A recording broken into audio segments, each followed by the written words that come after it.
નમસ્કાર વિદ્યાર્થી મિત્રો, આજના ગુજરાત બોર્ડ કોર્સ ગુજરાતી માધ્યમ ધોરણ 11 ગુજરાતીના પાઠ્યપુસ્તકમાંથી પેજ નંબર 119 પરથી 24મું પ્રકરણ એટલે એક સરસ મજાનો પાઠ જે વાર્તા રૂપે આપણને અહીં ભણવા માટે આપવામાં આવેલો છે, એ પાઠને આજે સમજવા જઈ રહ્યા છીએ. વાર્તા, પરંતુ ટૂંકી વાર્તા, નવલિકા નહીં, પરંતુ નાની વાર્તા, એટલે કે ગુજરાતી ભાષા સાહિત્યની અંદર જે નાનકડી વાર્તાને લઘુકથાનું સાહિત્ય સ્વરૂપ કહેવામાં આવે છે, એવી નાનકડી વાર્તા એટલે કે લઘુકથા એ આજે આપણે આપણા ગુજરાતી ધોરણ 11ના પાઠ્યપુસ્તકમાંથી પેજ નંબર 119 પર 24મું પ્રકરણ, જેનું નામ છે રેફરન્સ બુક. રેફરન્સ બુક એટલે જેનો ગુજરાતી અનુવાદ થાય છે સંદર્ભ ગ્રંથ, કે જ્યારે આપણને જરૂરિયાત ઊભી થાય ત્યારે સમજણ માટે અન્ય બાબતો કે અન્ય ઉદાહરણો દ્વારા સમજણ મેળવી શકાય એના માટે જે કોઈ પુસ્તકની મદદ લેવામાં આવે તો એને સંદર્ભ ગ્રંથ કહેવામાં આવે છે. જ્યારે આપણે કોઈ પણ વિષયને સમજીએ છીએ ત્યારે એ વિષયની વધુ સમજણ માટે જેની મદદ લેવામાં આવે એવા પુસ્તકને રેફરન્સ બુક એટલે કે સંદર્ભ ગ્રંથ કહેવામાં આવે છે. તો અહીંયા આપણને ભણવા માટે આપવામાં આવેલી આ વાર્તા રેફરન્સ બુક એટલે કે લઘુકથા, એનું નામ પણ રેફરન્સ બુક એટલે કે સંદર્ભ ગ્રંથ છે, જેના લેખક છે ઇજ્જત કુમાર રેવાશંકર ત્રિવેદી, જેમનો જન્મ 5/4/1935 અને અવસાન 26/6/2012 થયેલું છે. હાસ્ય લેખક, લઘુકથાકાર એવા ઇજ્જત કુમાર રેવાશંકર ત્રિવેદીનો જન્મ મોટા લીલિયામાં થયેલો હતો. 1955ની સાલમાં મહુવાથી મેટ્રિક, 1967માં ઇતિહાસ વિષય સાથે MA થયા અને ત્યારબાદ 1970થી શામળદાસ આર્ટ્સ કોલેજ ભાવનગરમાં પ્રાધ્યાપક તરીકે એટલે કે પ્રોફેસર તરીકે એમણે સેવાઓ આપી. મોનાલિસા અને હળવે હાથે એ બે ઇજ્જત કુમાર ત્રિવેદીના હાસ્ય લેખોના સંગ્રહ છે.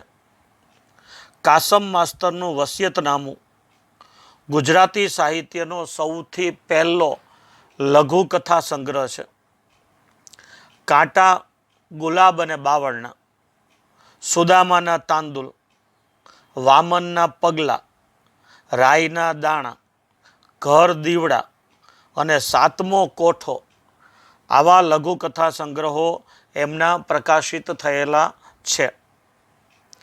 એમની પાસેથી એટલે કે આપણા લેખક ઇજ્જત કુમાર ત્રિવેદી પાસેથી 200થી વધારે લઘુકથાઓ પ્રાપ્ત થાય છે. ઘણી હિન્દી, અંગ્રેજી ભાષામાં ભાષાંતર પણ થયેલી છે. એમનું જીવન તપ લઘુકથાને અર્પણ રહ્યું છે. મતલબ એમના સમગ્ર જીવન દરમિયાન ગુજરાતી ભાષા સાહિત્યમાં એમણે સૌથી વધારે લઘુકથા ક્ષેત્રે પ્રદાન કરેલું છે. લઘુકથા સાહિત્ય સ્વરૂપના ઇતિહાસમાં એમનું સ્થાન મહત્ત્વનું જણાય છે. અહીંયા આપણને જે આપવામાં આવેલી છે લઘુકથા રેફરન્સ બુક, જેનો ગુજરાતી અનુવાદ છે સંદર્ભ ગ્રંથ, તો આ લઘુકથા છે એ અહીંયા આપણે ખૂબ સરસ રીતે ભણીએ. પણ એની પહેલાં આપણે ફરીથી એકવાર સમજી લઈએ કે લઘુકથા કોને કહેવાય. આપણે ટૂંકી વાર્તા, વાર્તા કે નવલિકા જેને કહીએ છીએ, એનાથી પણ નાનું વાર્તા સાહિત્ય સ્વરૂપ એટલે એને કહેવાય લઘુકથા. લઘુકથા એ 12-15 વાક્યોની કે પછી અડધા પેજ સુધી, એટલે કે 20-25-30 વાક્યોની પણ હોઈ શકે, 12-15 વાક્યોની લઘુકથા પણ હોઈ શકે, એનાથી પણ નાની લઘુકથા હોઈ શકે છે. માત્ર 4 કે 5 વાક્યોમાં સૌથી નાનામાં નાની લઘુકથા એ પણ હોઈ શકે છે. પણ લઘુકથા એ સાહિત્યનું એવું સ્વરૂપ છે કે જે ગુજરાતી ભાષા સાહિત્યમાં ટૂંકી વાર્તા એટલે કે નવલિકા અથવા તો વાર્તા કરતાં નાનું સ્વરૂપ, એને લઘુકથા કહેવામાં આવે છે. લઘુકથાનું લક્ષણ એ છે કે લઘુકથાની અંદર કોઈ એક ઘટના, એક બાબત, એક પ્રસંગ માટે વાત કરવામાં આવે અને એના દ્વારા ટૂંકી વાતમાં ઊંડું ચિંતન જ્યારે દર્શાવવામાં આવે કે ગહન વાત જ્યારે કરવામાં આવે ત્યારે એવા સાહિત્ય સ્વરૂપને લઘુકથા કહેવામાં આવે છે. અહીંયા જે લઘુકથા આપેલી છે એ લઘુકથામાં માતૃપ્રેમની તીવ્ર ઝંખના અનુભવાય છે. આ લઘુકથાની અંદર માતૃપ્રેમની વાત કરેલી છે કે માતાના પ્રેમની તીવ્ર ઝંખના સંતાનોને હોય છે. જેને માતા પિતાનો સંપૂર્ણ પ્રેમ મળે છે એને તો કંઈ વાંધો નથી, પણ જેને પોતાની માતા કે પોતાના પિતાનો સંપૂર્ણ પ્રેમ નથી મળેલો તો એવા સંતાનોને માતૃપ્રેમની કે પિતૃપ્રેમની ઝંખના હોય છે, એની તીવ્ર ખૂબ જ ઝંખના. તો એ લાગણીઓ અનુભવતા કોઈ બાળકની, કોઈ વ્યક્તિની એ પોતાની માતાના પ્રેમની ઝંખના અનુભવતા બાળકની એટલે કે એ વ્યક્તિની વાત અહીંયા કરવામાં આવેલી છે. દારૂણ ગરીબીમાં પણ પોતાના પુત્રને ભણાવવાના અભરખા રાખનાર માતાના સ્નેહની અનુભૂતિ થાય છે. દારૂણ એટલે કે ખૂબ જ ગરીબીમાં, અત્યંત ગરીબીની અંદર પણ કેટલાક માતા પિતાઓ એવા છે કે જે પોતાના સંતાનોને ખૂબ જ ભણાવવા ઈચ્છે છે. કારણ કે એ જાણતા હોય છે કે આપણે તો ગરીબીને લઈને, આર્થિક પરિસ્થિતિની ખરાબીને લઈને આપણે ભણી શક્યા નથી, પણ આજના યુગમાં ભણતરનું ખૂબ મહત્ત્વ છે, તો આપણા સંતાનોને આપણે ખૂબ સારી રીતે ભણાવવા જોઈએ. તો કેટલાક માતા પિતાઓ એવા પણ છે કે જે પોતાની ભયંકર ગરીબાઈની પરિસ્થિતિ હોવા છતાં પોતાના મહેનતના બળે પોતાના સંતાનોને ખૂબ સારું ભણતર આપવાના સપનાઓ સેવતા હોય છે. અહીંયા શબ્દ આપ્યો છે કે અભરખા રાખનાર. અભરખા એટલે તીવ્ર ઈચ્છા રાખનાર, ખૂબ જ નબળી પરિસ્થિતિ, ખૂબ જ ભયંકર ગરીબાઈની પરિસ્થિતિમાં હોવા છતાં પણ પોતાના દીકરાને ખૂબ સારી રીતે ભણાવવાની તીવ્ર ઈચ્છા રાખનાર માતાના સ્નેહની આ વાર્તામાં આપણને અનુભૂતિ એટલે કે અનુભવ થાય છે. ભણી ગણીને ડૉક્ટર થયેલો કથાનાયક જીવનમાં બાના જેવો નિર્વ્યાજ પ્રેમ કદાપી પામી શક્યો નથી. એમ કહેવાય છે કે મા તે મા, બીજા બધા વગડાના વા, જનનીની જોડ સખી નહીં જડે રે લોલ.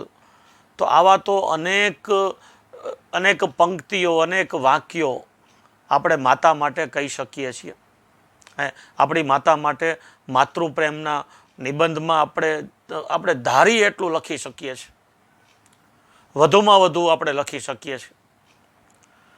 તો આપણે જાણીએ છીએ કે માતા જેવો નિર્વ્યાજ એટલે કે નિર્દોષ, કોઈ પણ જાતની આશા વગરનો સરળ અને સાલસ પ્રેમ એ માતા સિવાય સંતાનને બીજે ક્યાંયથી મળતો નથી.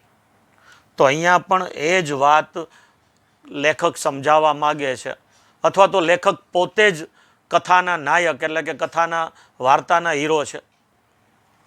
તો એ કથાનાયક લેખક છે એ ભણી ગણીને ડૉક્ટર બની ગયા છે, પણ એમ છતાંય બાનો નિર્વ્યાજ પ્રેમ એટલે કે બાના જેવો, માતાના જેવો નિર્દોષ, નિર્વ્યાજ, કોઈ પણ જાતની આશા ઈચ્છા વગરનો સરળ અને સાલસ પ્રેમ એને સમાજમાં બીજે ક્યાંયથી પ્રાપ્ત થતો નથી.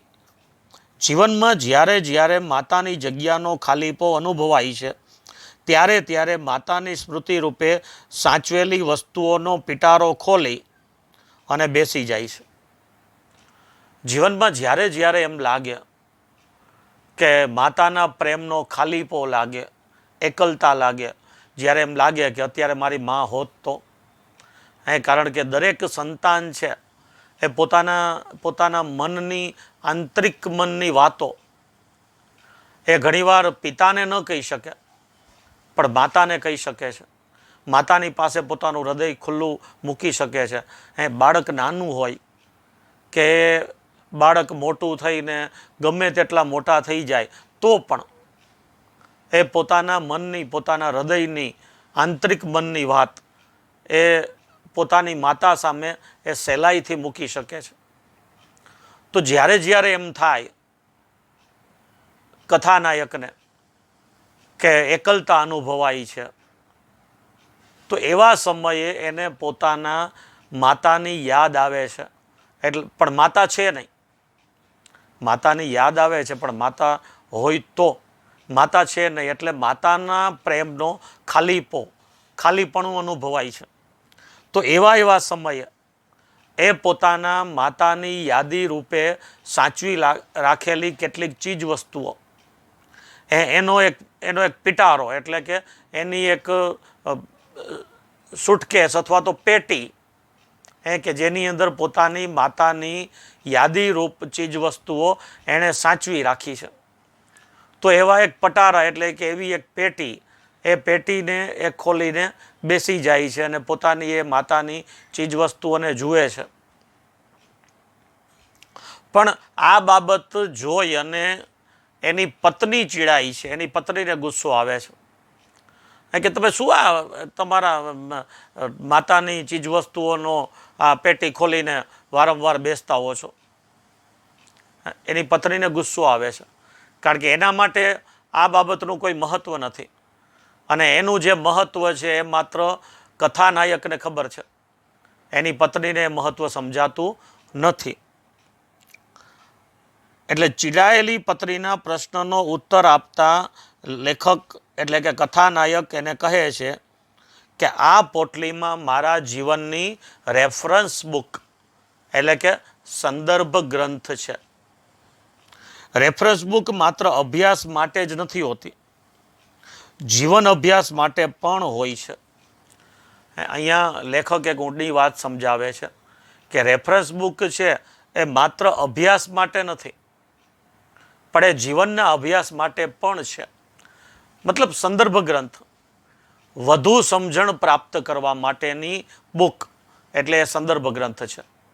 તો એ સંદર્ભ ગ્રંથ માત્ર અભ્યાસ માટે હોય એવું નથી, જીવનના અભ્યાસ માટે, જીવનની શાળા માટે પણ એ મહત્વની છે. તો આ મારી માતા. તો આપણે શરૂ કરીએ 24મું પ્રકરણ, રેફરન્સ બુક, સંદર્ભ ગ્રંથ, લઘુકથા એટલે કે નાનકડી આ વાર્તાને. આજે પણ મને બાપુજી કરતા બા બહુ યાદ આવે છે. બાપુજી તો હું સાવ નાનો હતો ત્યારે ગુજરી ગયેલા. હું 15 વર્ષનો થયો ત્યાં સુધી તો બા હતા. કુટુંબમાં હું અને એક બહેન એમ 2 જ ભાંડરડા હતા. બાની ઈચ્છા એવી હતી કે હું ખૂબ ભણી ગણીને મોટો માણસ થાઉં. બાપુજીના અવસાન પછી બા બિચારી પારકા દળણા દળીને, કોઈના કપડાં ધોઈને કે પારકા વાસણ ઉટકીને પણ અમને ભાઈ બહેનને ભણાવતી. કથાનાયક એ વાત કરે છે પોતાની કે આજે પણ, હવે તો એ મોટા થઈ ગયા છે, એ ખૂબ આગળ વધી ગયા છે, ડૉક્ટર થઈ ગયા છે, પણ એ વાત કરતાં કહે છે કે આજે પણ મને બાપુજી કરતાં બા બહુ યાદ આવે છે. એનો મતલબ એવો નથી કે પિતા કરતાં માતા પ્રત્યે વધારે લાગણી છે, વધારે પ્રેમ છે, એમ વાત નથી. પણ વાત એમ છે કે બાપુજી તો હું સાવ નાનો હતો ત્યારે જ ગુજરી ગયેલા. એટલે પિતાને તો પિતાની સાથે બહુ રહેવાનો એને અવસર, એને સમય મળ્યો જ નથી. પિતાની સાથે તો દીકરો રહી જ નથી શક્યો, કારણ કે દીકરાની સાવ નાની ઉંમરમાં જ પિતાજી અવસાન પામ્યા. એટલે આગળ લખે છે લેખક કે હું 15 વર્ષનો થયો ત્યાં સુધી તો બા જ હતા. તો અહીંયા આપણે એ પણ સમજી શકીએ કે કદાચ એ 15 વર્ષના થયા એ સમયે એની માતાનું પણ અવસાન થઈ ગયું હશે, કારણ કે અહીંયા એ વાક્યની અંદર એક હિન્ટ આપેલી છે કે હું 15 વર્ષનો થયો ત્યાં સુધી તો બા હતા. એટલે લેખક 15 વર્ષના થયા ત્યાં સુધી બા હતા, એટલે લેખક સમજણા થઈ ગયા ત્યાં સુધી, અને એ 15 વર્ષના થઈ ગયા સગીર વયના ત્યાં સુધી એ પોતાની માતાના પ્રેમને પામી શક્યા, એની લાગણીને, એના સ્નેહને પ્રાપ્ત કરી શક્યા. એટલે સ્વાભાવિક રીતે જ બાની સાથે રહ્યા છે લાંબો સમય, એટલે બાની યાદ આવે. બાપુજી તો સાવ બાળપણમાં અણસમજુ હતા એવા સમયે ગુજરી ગયેલા, એટલે એ તો ક્યાંથી યાદ આવે. કુટુંબમાં બા, હું અને એક બેન, એટલે અમે બે ભાઈ બહેન, આ બે જ ભાંડરડા. ભાંડરડા એટલે ભાઈ બહેન. ભાંડરડા છે એ તળપદો શબ્દ છે. હજુ એનાથી પણ આપણી બોલીમાં આપણે ભાંડેડા બોલીએ છીએ. ખરેખર શબ્દ ભાંડેડા નથી, પણ ભાંડરડા બોલાય છે. મતલબ તળપદો શબ્દ આ છે ભાંડરડા, પણ આપણે ભાંડેડા બોલી નાખીએ છીએ, ટૂંકમાં જવા દઈએ છીએ. એનો શિષ્ટ શબ્દ છે ભાઈ બહેન. તો અમે બે જ ભાઈ બહેન અને માતા, કુટુંબમાં આટલા જ 3 જ વ્યક્તિ. બાની ઈચ્છા એવી હતી કે હું ખૂબ ભણી ગણીને મોટો માણસ થાઉં, ભણી ગણીને ખૂબ આગળ વધું, ખૂબ મોટો માણસ થાઉં.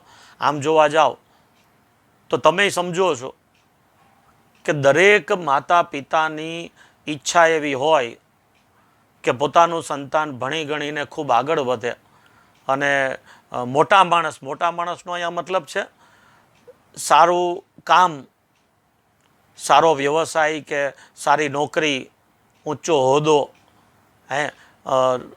પૂરતી સંપત્તિ અને સમૃદ્ધિ, અને સમાજની અંદર એક સારું એવું નામ, આ જે પ્રાપ્ત કરે એને મોટા માણસ કહેવાય. તો દરેક વ્યક્તિ, દરેક માતા પિતા એવું ઈચ્છે કે પોતાનું સંતાન છે એ ભણી ગણીને ખૂબ આગળ વધે અને મોટા માણસ બને. તો બાની પણ એવી ઈચ્છા હતી કે હું ભણી ગણીને ખૂબ આગળ વધું અને ખૂબ મોટો માણસ થાઉં. બાપુજીના અવસાન પછી બા બિચારી, અમે તો ભાઈ બહેન અણસમજુ હતા ત્યાં જ બાપુજી ગુજરી ગયા, એટલે ઘરની અંદર આવક લાવનાર વ્યક્તિ એ કોઈ ન રહ્યું. તો સંતાનોની જવાબદારી એ એકલી માતા ઉપર આવી પડી. હવે બા કાંઈ એટલું ભણેલી નહોતી, અભણ હતી, તો એ કામ કરીને બીજું શું કરે? લોકોના ઘરના કામ કરી શકે, કોઈના વાસણ ઉટકી શકે, કોઈના કપડાં ધોઈ શકે, કોઈના દળના દળી શકે. કારણ કે એ જમાનામાં હાથેથી પેલી ઘંટીથી દરણા દળવાની વાત આવતી, તો એ દરણા દળવાના પણ પૈસા મળતા. હવે તો આપણે ઇલેક્ટ્રિક ઘરઘંટીઓ થઈ ગઈ છે, ઉપરાંત ઇલેક્ટ્રિક ઘંટીઓ પણ છે કે જ્યાં આપણે અનાજ દળાવીએ છીએ.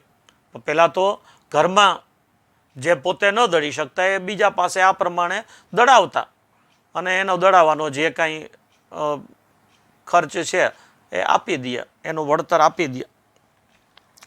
તો બાપુજીનું અવસાન થઈ ગયું, બાપુજી ગુજરી ગયા પછી બિચારી બા બીજું કાંઈ તો ન કરી શકે, એટલે પારકા એટલે કે બીજાના, પોતાના ઘર સિવાય બીજાના દળના દળીને, કોઈના કપડાં ધોઈને કે બીજાના વાસણ ઉટકીને અમને ભાઈ બહેનને ભણાવતી. તો માએ ખૂબ જ તકલીફ લઈને, ખૂબ જ મુશ્કેલીથી આવક કરી, રોજગારી મેળવી અને પોતાના દીકરા દીકરીને ભણાવવાનો ખૂબ સારો એવો પ્રયત્ન કર્યો છે. સાંજના હું નિશાળેથી આવું એટલે સૌ પ્રથમ બા મને એક પડી તાજું દૂધ પીવરાવી દેતી. નિશાળમાં હું આજે શું શું શીખ્યો તે પૂછતી અને પછી પારકા કામ કરવા ઉપડી જતી. સાંજના હું નિશાળેથી આવું, પહેલાં તો સરકારી શાળાઓ માત્ર હતી અને સરકારી શાળાઓનો સમય સવારે 10 વાગ્યાથી લઈ અને સાંજના 5 વાગ્યા સુધીનો રહેતો. આજે પણ ગામડાઓની અંદર સરકારી શાળાનો સમય આવો હોય છે. આપણે પ્રાઇવેટ સ્કૂલો છે તો એની અંદર સવારની શિફ્ટ અને બપોરની શિફ્ટ એ રીતે ભણાવાય છે. એનો ફાયદો એ છે કે 2 શિફ્ટમાં ભણાવી શકાય, 2 શિફ્ટમાં અલગ અલગ ધોરણો ચાલુ રહી શકે. પણ સરકારી નિશાળો જે ગામડાઓમાં પહેલાં હતી તો એમાં ત્યારે પ્રાઇવેટ સ્કૂલો નહોતી, એટલે એ શાળાઓનો સમય સવારે 10થી લઈ અને સાંજે 5 સુધી, જેને આપણે ઓફિશિયલ ટાઈમ કહીએ છીએ એવો સમય રહેતો. પણ એની અંદર સવારે 10થી લઈને 12, સાડા 12 સુધી ભણાવે, પછી વચ્ચે કલાકની રિસેસ હોય, એમાં છોકરાઓ ઘરે જઈને જમી આવે અને સાહેબ માટે લઈ આવે અને પછી પાછી નિશાળ શરૂ થાય અને 5 વાગ્યા સુધી ચાલે. 5 વાગે છોકરાઓ છૂટી જાય. તો સાંજના સમયે જ્યારે હું, કથાનાયક કહે છે કે સાંજના સમયે જ્યારે હું નિશાળેથી ઘરે આવતો એટલે સૌ પ્રથમ તો બાનું કામ એ હોય કે સૌ પહેલાં હું આવું એટલે એક પડી એટલે જેમ આપણે પ્રવાહીને માપવાના લીટરને, શેરને આવા બધા માપ છે, એવી રીતે પડી એક પ્રકારનું માપ છે. આપણે અહીંયા એમ ગણીએ કે એક પ્યાલી, એક નાનકડો ગ્લાસ એટલે એક પ્યાલી. તો એક પ્યાલી કે એક પડી જેટલું દૂધ, તાજું દૂધ, સૌથી પહેલાં તો તાજું દૂધ દીકરાને પીવડાવી દઈએ. પછી પૂછે નિશાળમાં આજે શિક્ષકે શું ભણાવ્યું, તે શું ભણ્યું, શું કર્યું, શું શીખો, આવું પૂછે. અને ત્યાર પછી એ ગામના પારકા કામ કરવા એટલે કે બીજાના કામ કરવા માટે જતી રહે. રાત પડે ત્યારે શેઠિયાઓના ઘરેથી વધેલું ઘટેલું ઢાંકી ઘરે આવતી. તેમાંથી પહેલાં મને ખવડાવતી, પછી બેનને, અને છેલ્લે વધેલા ઘટેલામાંથી પણ વધેલું ઘટેલું પોતે ખાતી. રાત્રે જ્યારે બધાના જેટલાના કામ બાંધેલા હોય એટલાના કામ પતાવી, શેઠ સાહુકારોના ઘરે કામ કરવા જાય તો એ કામ પતાવી અને એ શેઠ સાહુકારોના ઘરે જે વૈધું ઘટ્યું હોય અનાજ, મતલબ રસોઈ જે વૈધી ઘટી હોય, તો એ બીજે દિવસે ખાવા ન માગતા હોય તો કામ કરનારને આપી દે કે ભાઈ આ તમે તમારા ઘરે લેતા જાઓ અને તમે ખાઈ જાજો. તો એ વધેલું ઘટેલું શેઠિયાઓના ઘરેથી એ રાત્રે લેતી આવે, ઢાંકી અને લઈ આવે.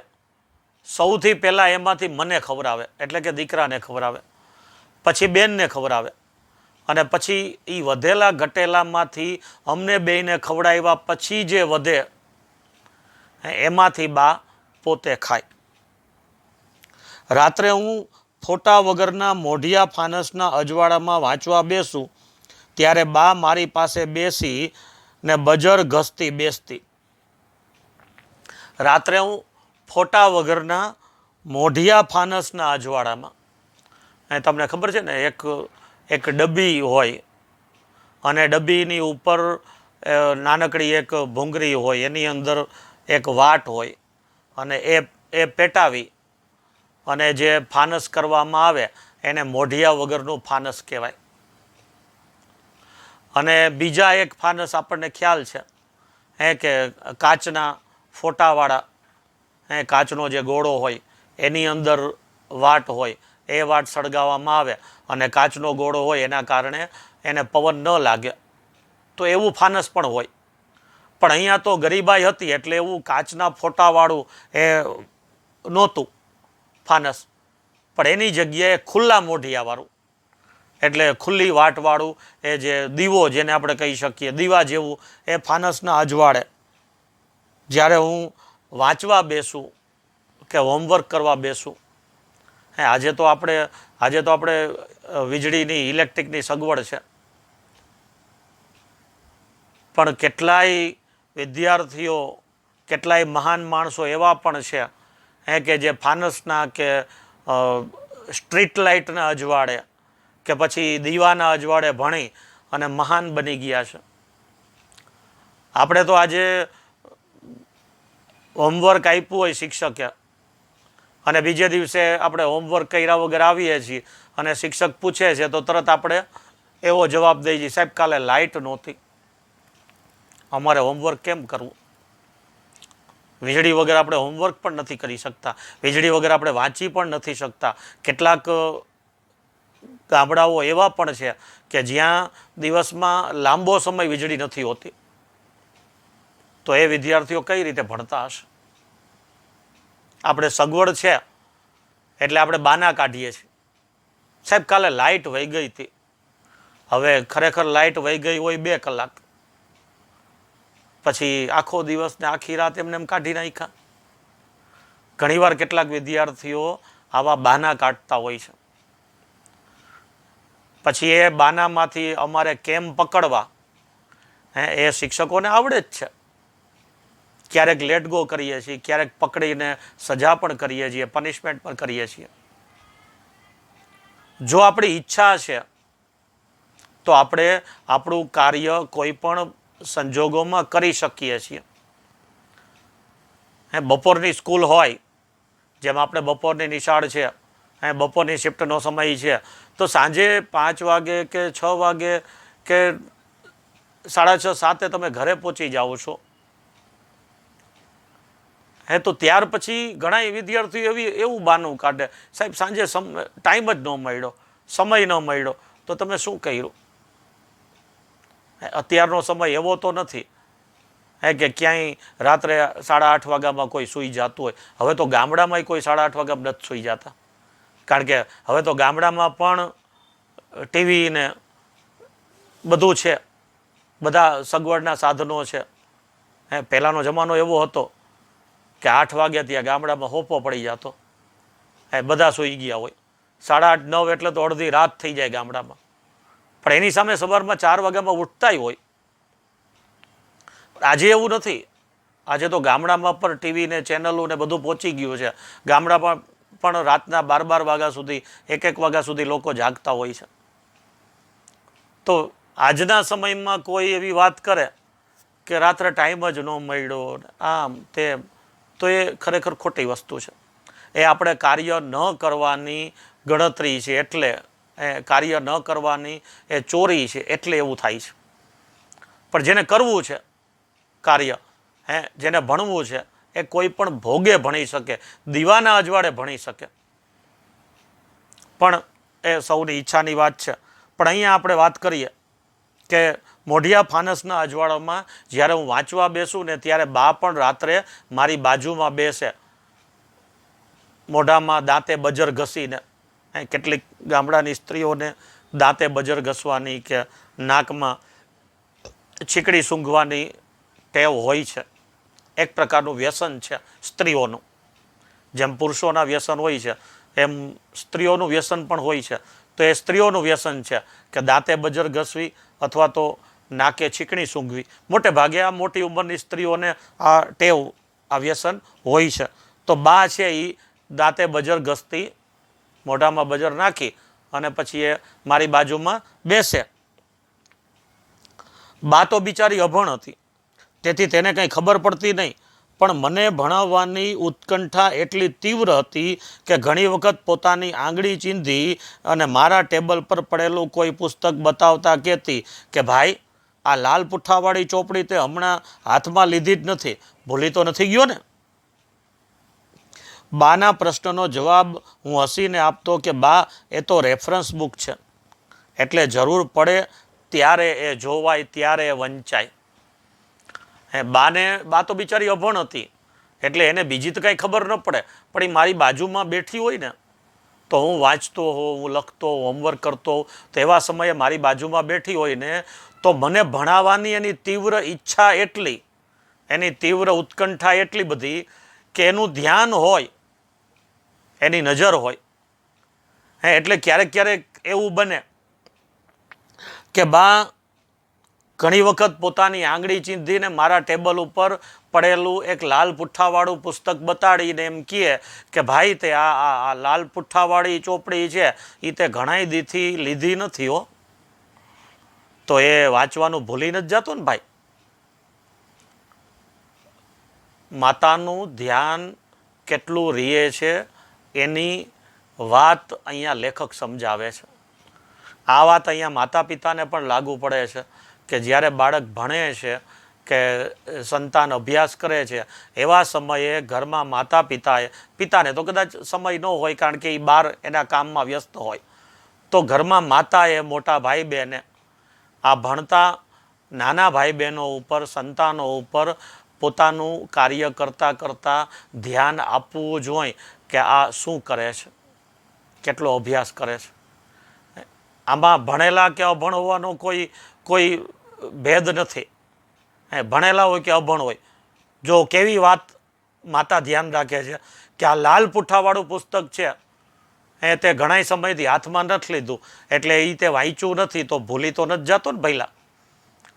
તો લેખક મતલબ કથાનાયક કહે છે કે જ્યારે માં આવું કહે ત્યારે હું હસીને માને જવાબ આપું કે બા એ રેફરન્સ બુક છે, એટલે કે સંદર્ભ પુસ્તક છે. જ્યારે બીજા પુસ્તકોમાંથી વાંચતા હોઈએ અને કેટલીક સમજણ ન પડે ત્યારે એને સમજવા માટે એ પુસ્તક જોવાની જરૂર પડે.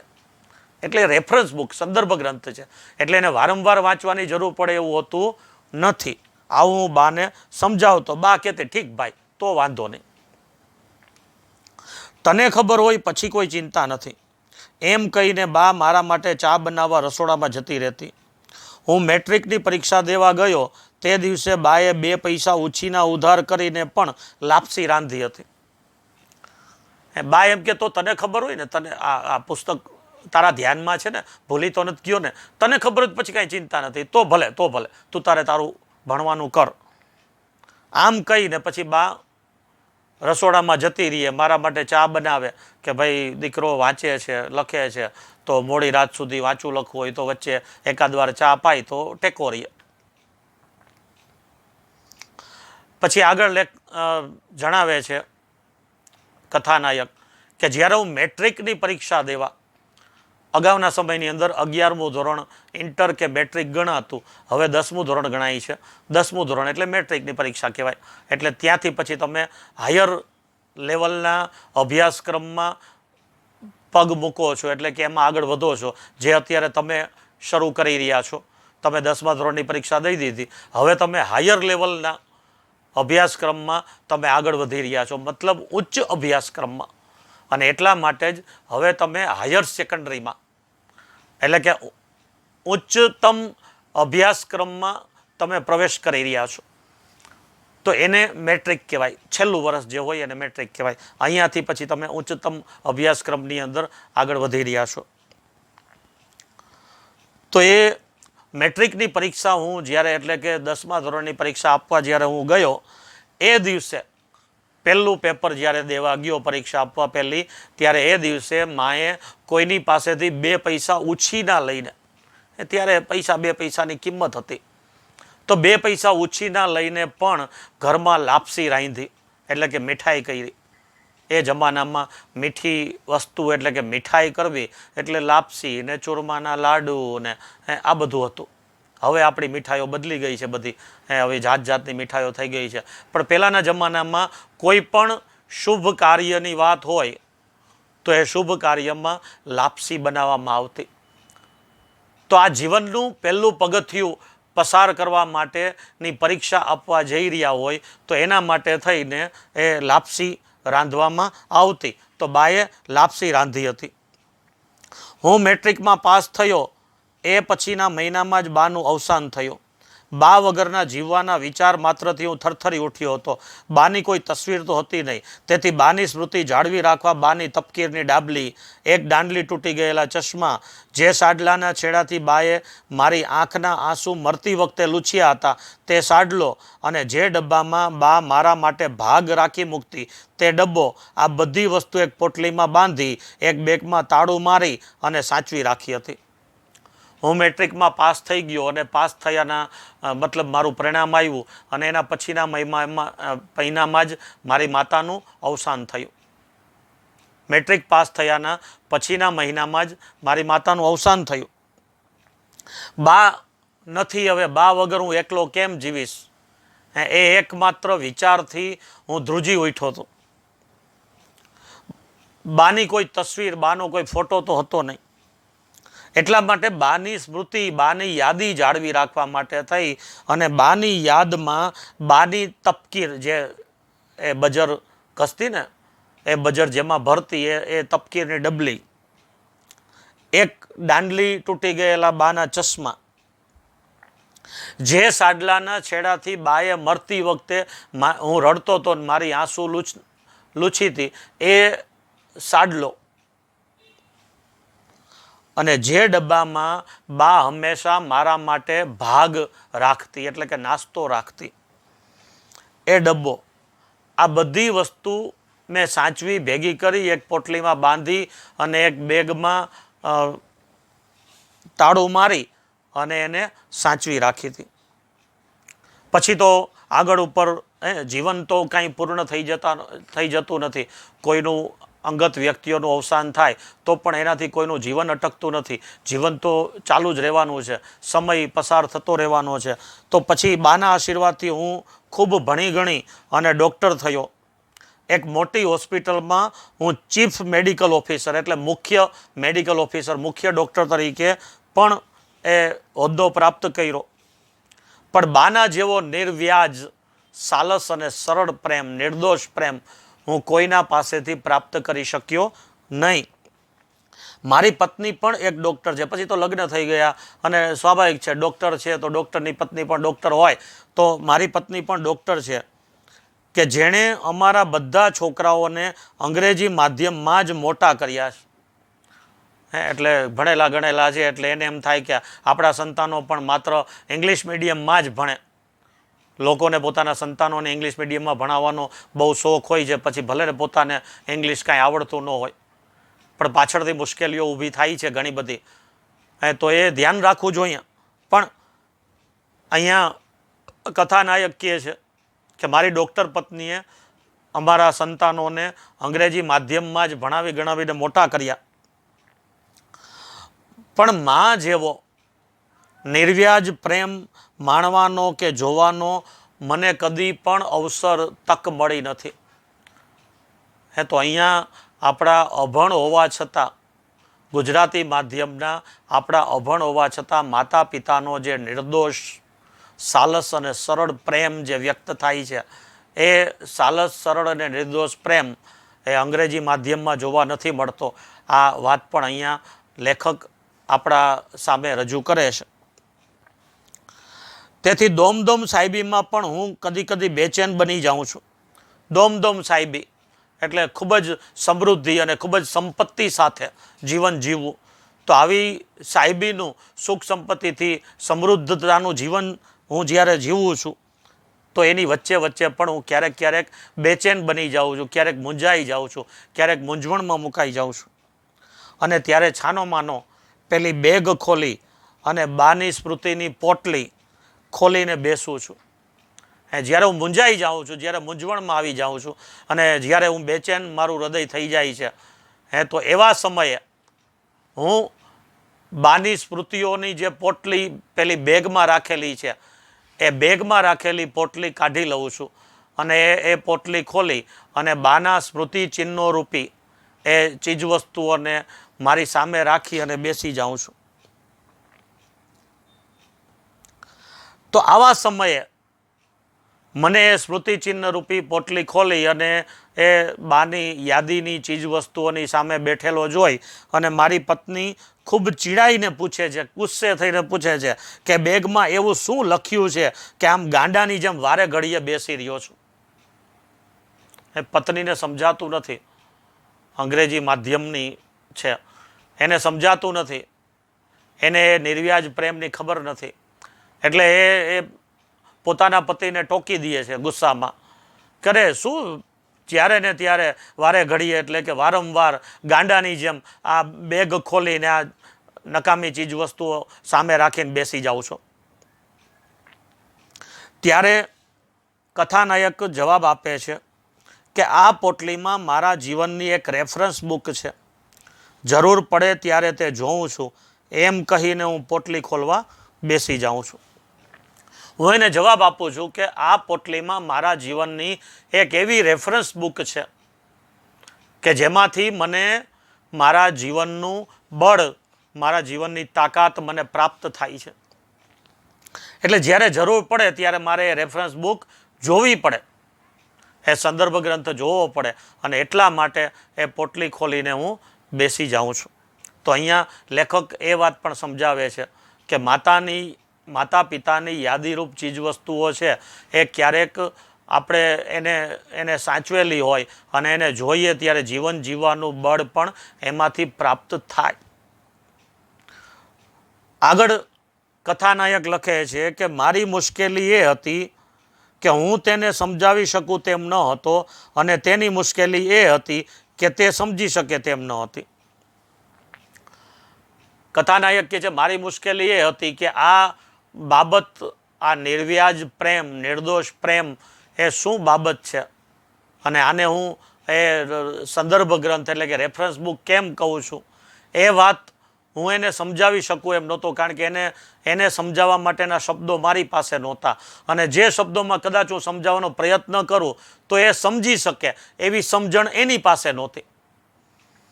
એટલે હું એને સમજાવી શકું એમ નહોતો, અને એ મારી વાતને સમજી શકે એમ નહોતી, કારણ કે માધ્યમનો ફરક હતો, સમજણનો ફરક હતો, એ અંતર હતું. એટલે એકબીજાની વાતને, મતલબ આ વાતને યોગ્ય રીતે સમજી શકીએ એમ નહોતા, અને તેથી અમે બંને એકબીજાની સામે અબૂધ એટલે મૂર્ખ, ગાંડાની જેમ, બુદ્ધિ વગરને આપણે કહીએ ને કે મૂર્ખ, તો ગાંડાની જેમ, મૂર્ખની જેમ અમે એકબીજાનો સામું જોઈને બેસી રહેતા. કે મેં કીધું એમ કે હું એને સમજાવી શકું એમ નહોતો, અને એ મારી વાતને સમજી શકે એમ નહોતી. શું કરવું?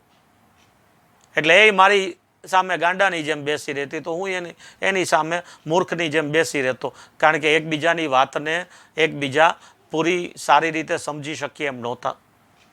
તો અહીંયા કથાનાયક એના મનની અંદર માતૃપ્રેમની તીવ્ર ઝંખના એ એટલા માટે છે કે 15 વર્ષની નાની ઉંમરમાં એ માતાના પ્રેમથી વંચિત થઈ ગયા. પિતાના પ્રેમથી તો પહેલેથી વંચિત હતા જ, પણ માતાના પ્રેમથી પણ ગરીબાઈમાં ઉછરીને મોટા થયા છે. તો એવી ગરીબાઈમાં પણ પોતાના સંતાનને સારી રીતે ભણાવતી, ગણાવતી અને સાચવતી માતા એના નિર્વ્યાજ, નિર્દોષ પ્રેમથી એ ખૂબ જ નાની ઉંમરમાં વંચિત થઈ ગયા. એટલે હવે મોટી ઉંમરમાં પણ એને પોતાની માતૃપ્રેમની તીવ્ર ઝંખના એના હૃદયમાં, એના મનમાં, એના અંતરમાં અનુભવાય છે, અને એટલા માટે એ પોતાના માતાની સ્મૃતિરૂપ રાખેલા એ ચિહ્નો એટલે કે એ ચીજવસ્તુઓ એ એક રેફરન્સ બુકની જેમ એ સાચવી રાખે છે, અને એ રેફરન્સ બુકની જેમ એને વારંવાર એને જુએ છે કે જેના કારણે એ જ્યારે પોતાના જીવનમાં એકલતાનો કે અનુભવ કરે કે મૂંઝવણ અનુભવે, એવા સમયે એ પોતાની માતાની એ ચીજવસ્તુઓને જોઈ અને એક તાકાત, એક બળ એ પ્રાપ્ત કરે છે જીવન જીવવાનું. અને એટલા માટે એ પોતાની માતાની ચીજવસ્તુઓને રેફરન્સ બુક કહે છે, એટલે કે સંદર્ભ ગ્રંથ કહે છે. તો અહીંયા આ લઘુકથાનું શીર્ષક રેફરન્સ બુક એ એકદમ યથાયોગ્ય અને સચોટ શીર્ષક ગણી શકાય. તો ચાલો મિત્રો, અહીંયા આજનું આ પ્રકરણ નંબર 24 રેફરન્સ બુક લઘુકથા, જેના લેખક ઇજ્જતકુમાર રેવાશંકર ત્રિવેદી, તો એને આપણે અહીંયા સંપૂર્ણ કરીએ છીએ. ફરીને નવા પ્રકરણ સાથે નવા લેક્ચરમાં ફરીથી મળીશું. ત્યાં સુધી આવજો. ધન્યવાદ.